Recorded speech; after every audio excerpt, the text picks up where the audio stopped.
This is the story of every American plane that took to the skies in World War II. From nimble fighters to massive bombers, from vital transports to early drones, each aircraft had its mission and some left a mark on history. Join us as we explore their role in the skies of World War II. Let's begin with fighters and interceptors. Fighters and interceptors. Belt 39 era Cobra. This featured a truly unique corridor entry. Its main strength was the 37mm cannon firing right through the propeller hub. It saw extensive successful service in the Soviet Air Force. Boeing P-26 Peashooter, a pre-war relic. This was America's last fighter with an open cockpit and fixed landing gear. It was obsolete by 1941 but served bravely in the Philippines. Brewster F-2A Buffalo. Despite being bulky, it was the U.S. Navy's first monoplane fighter. It performed poorly against the Zero in the Pacific, but saw unexpected success with Finnish pilots. Curtiss P-36 Hawk, an early modern fighter design. It performed well in French service during the Battle of France. It was mostly relegated to training or colonial duty by 1941. Curtiss P-40 Warhawk, a dependable, rugged fighter. It was the backbone of the AAF at the start of the war. Its low-altitude performance made it famous with the Flying Tigers. The next one, Grumman F-4F Wildcat, a tough, slow, but reliable carrier-based fighter. Its ability to absorb incredible punishment made it essential during the early Pacific naval battles. Grumman F-6F Hellcat, known as the Zero Killer. This robust machine replaced the Wildcat. It achieved a staggering 19-to-1 kill ratio against Japanese planes. Load P-38 Lightning distinctive twin booms defined this magnificent long-range escort. It was the only American fighter in large-scale production from Pearl Harbor to VJ Day. Then Lougheed P-322 Lightning. This was a stripped-down export version of the Lightning intended for Britain and France. It was later retained by the U.S. after the fall of France. North American P-51 Mustang, arguably the finest piston-engined fighter of the war with the installation of the Rolls-Royce Merlin engine. It provided crucial long-range escort deep into Germany. Northrop P-61 Black Widow, America's first dedicated radar-equipped night fighter. This large, powerful aircraft utilized a three-man crew to hunt nocturnal enemy bombers. Republic P-35, an early all-metal fighter designed from Severk. It was a stepping stone toward the famous Thunderbolt, providing valuable pre-war experience to pilots. Republic P-43 Lancer. This served as an important high-altitude interim fighter. Many were shipped to China where they provided valuable service until the P-40 arrived. Republic P-47 Thunderbolt, known affectionately as the Jug. This massive fighter was incredibly durable, fast in a dive, and an absolutely devastating ground attack platform. Severke P-35, an innovative pre-war design that helped transition the Army Air Force to modern monoplanes. It served briefly before being replaced by newer types. Volt F-4U Corsair, the Whistle Death. Its inverted gull-wing design accommodated a massive propeller. It became one of the fastest and most iconic carrier fighters of the conflict. Bombers. Next up, bombers. Boeing B-17 Flying Fortress, the iconic four-engined heavy bomber. It was famous for its incredible ability to withstand massive enemy flak and fighter attacks over Europe. The next one, Consolidated B-24 Liberator, extremely common. This bomber was known for its massive load capacity and exceptional range. It saw more production than any other American aircraft. Boeing B-29 Superfortress, a technological marvel of its time. This very heavy bomber delivered the atomic bombs and was key to the final defeat of Japan. Douglas B-18 BOLO, a pre-war medium bomber.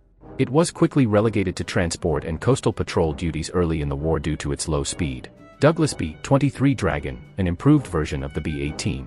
It also saw little combat and was primarily used as a high-speed executive transport across the continental United States. Martin B-26 Marauder, nicknamed the Widowmaker early on due to its high landing speed requirements. Once mastered, it became a highly effective and very tough medium bomber.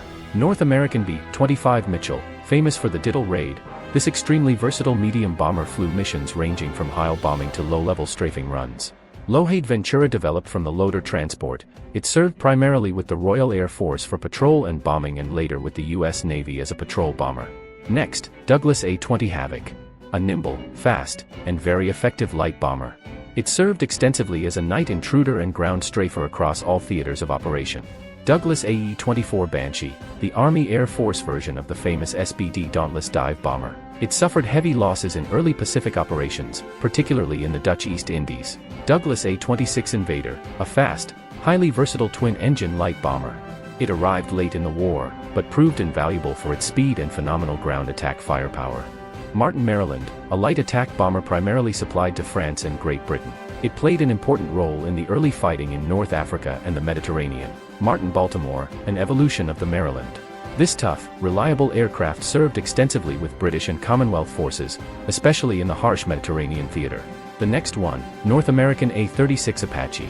This was the dive bomber variant of the P-51 Mustang. It was widely used in North Africa and the Mediterranean for precision ground attack missions. Northrop A-17, a sturdy pre-war monoplane attack aircraft. It was rapidly declared obsolete and mostly used for training purposes early in the war. Vultee Vengeance, a dedicated two-seat dive bomber. It was heavily used by the Royal Air Force and Royal Australian Air Force in the Southeast Asia theater. The Curtiss SB-2 Sea Hell Diver, nicknamed the Beast. While powerful, this dive bomber was initially plagued by poor handling and reliability issues, though it matured later in the war. Douglas SBD Dauntless, the decisive dive bomber of the early Pacific War. Its pinpoint accuracy was instrumental in sinking Japanese carriers at the Battle of Midway. Next, Douglas TBD Devastator, the U.S. Navy's first monoplane torpedo bomber. It was tragically slow and obsolete, suffering devastating losses at Midway before being retired. Then, Grumman TBF Avenger, a rugged torpedo bomber that replaced the Devastator. It was reliable, powerful, and essential for carrier strikes throughout the later conflict. VA-SB-2U Vindicator, a pre-war scout bomber. It saw some limited use early in the war, notably at the Battle of Midway, but was quickly replaced by more modern dive bombers. Patrol and flying boats. Next up, patrol and flying boats. Boeing 314 Clipper. Not strictly a combat plane, but this famous civilian flying boat was requisitioned for wartime transport. It provided vital long-distance logistics routes across the oceans. Consolidated PBY Catalina, the iconic workhorse patrol bomber, slow but incredibly durable and long-ranged. It was essential for reconnaissance, anti-submarine warfare and rescue. Up next, Consolidated PB-2Y Coronado, a very large four-engine flying boat. It was primarily utilized for long-range transport across the vast distances of the Pacific Theater, moving critical personnel and cargo. Consolidated PB-4Y2 Privateer, a single-tailed evolution of the B-24 Liberator designed specifically for long-range maritime patrol duties for the U.S. Navy. Douglas Dolphin, a small high-winged amphibian used mainly for coastal patrol and light utility transport roles early in the conflict. Drummond J-2F Duck, a reliable utility biplane amphibian. It was widely used for air-sea rescue, coastal patrol, and general target towing operations. Grumman J-4F Wygen, a smaller twin-engine amphibian. It served mainly as a light utility transport and anti-submarine patrol aircraft along the U.S. coastline. Grumman JRF Goose, the larger twin-engine predecessor to the Wygen. It was a highly successful utility transport amphibian used extensively by the military and Coast Guard. Paul PH, a large patrol flying boat used by the Coast Guard. It was derived from earlier naval aircraft factory designs and served throughout the early war. Martin PBM Mariner, a twin-engine patrol bomber flying boat. It was a mainstay of anti-submarine warfare operations, particularly essential in the Battle of the Atlantic. Naval Aircraft Factory N3N, a rugged, bright yellow biplane primary trainer. It was affectionately nicknamed Yellow Peril and taught thousands of naval aviators how to fly. Transports and utility. Continuing with transports and utility, Beechcraft C-45 Expediter, the military version of the Model 18 light transport. It served reliably as a high-speed utility and liaison aircraft throughout the conflict. But RB-1 Coney Stoga, a unique transport aircraft built largely of stainless steel. It featured a large clamshell cargo door for easy loading of vehicles. Up next, Cessna C-165 Airmaster, a small high-winged civilian aircraft pressed into military service as a light utility transport and liaison plane during the immediate wartime buildup. Consolidated C-87 Liberator Express, a dedicated transport conversion of the B-24 bomber airframe. It was essential for long-range heavy logistics across the Atlantic and Pacific theaters. Curtiss C-46 Commando, a massive powerful twin-engine transport. It was the largest and heaviest twin-engine plane used by the Allies, vital for flying the hump route. Douglas C-32, an early DC-2 transport version. This represented a small number of pre-war airliners that were impressed into military service early in the war. Douglas C-47 Sky Train, the unparalleled military transport workhorse. It was reliable, easy to maintain, and crucial for airborne operations and supply routes worldwide. Now, this is the Douglas C-53 Sky Trooper. This was the troop transport variant of the C-47 Sky Train. It featured bench seats and lacked the large rear cargo doors of the C-47.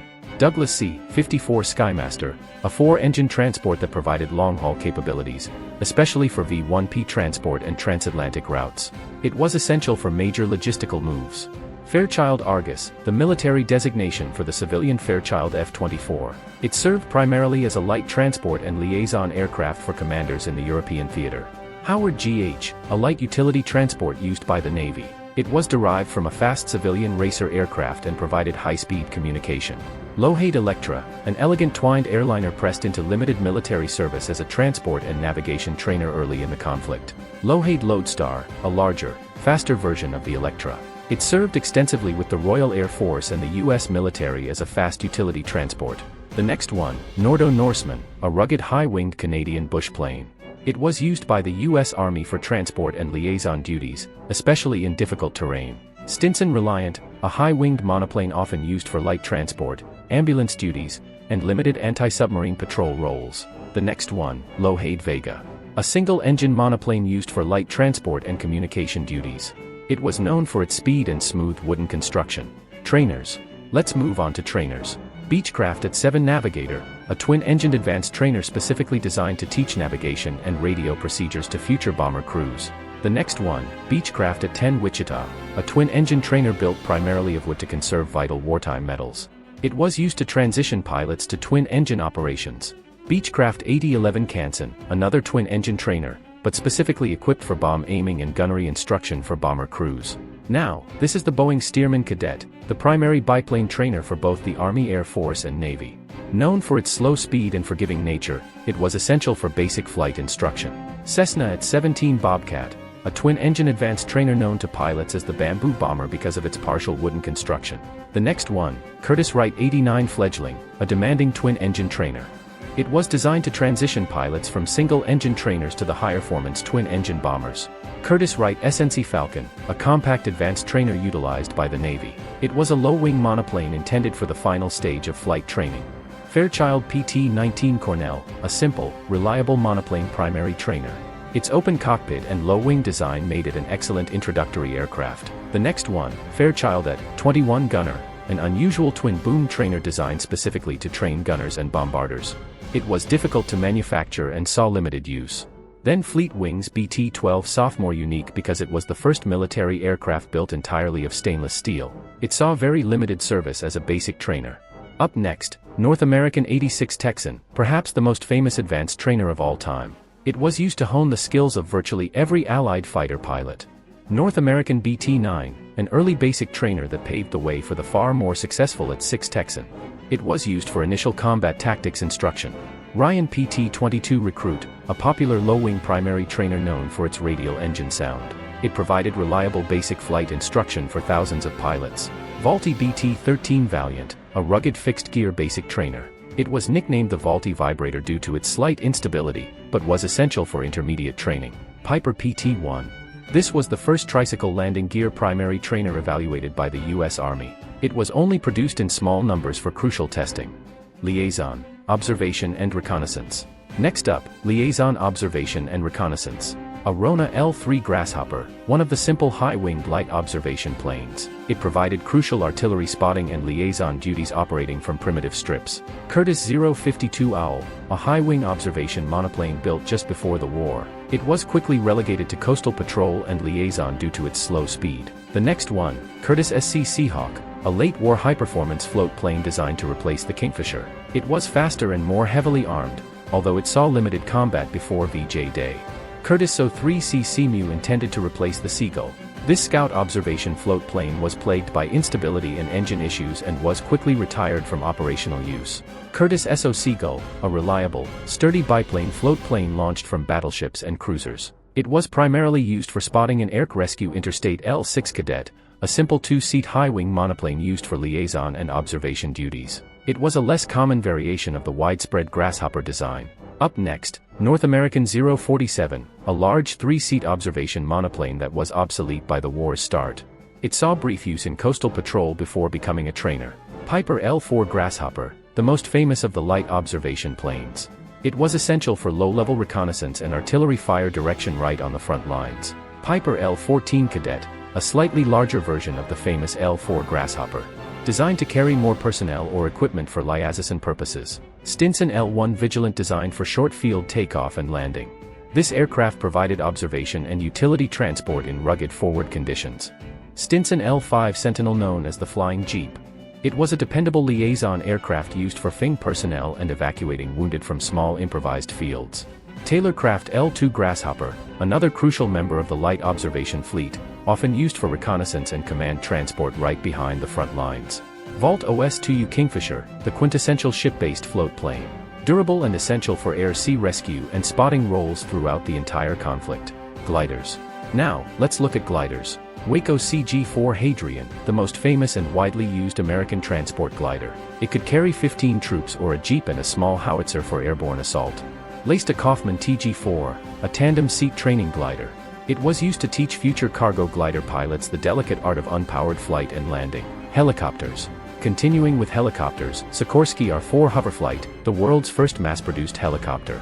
It saw limited service for reconnaissance and rescue, demonstrating the potential of rotary flight technology. Sikorsky R-5, a powerful two-seat helicopter intended for utility and rescue work. It was a significant step up in capability from the earlier R-4. Next, Sikorsky R-6, an improved version of the R-4 designed to be faster and more stable. It was used primarily for observation and liaison roles in the late war. Drones and pilotless aircraft. Finishing off with drones and pilotless aircraft, Culver PQ-8, a radio-crawled target drone used extensively to train anti-aircraft gunners.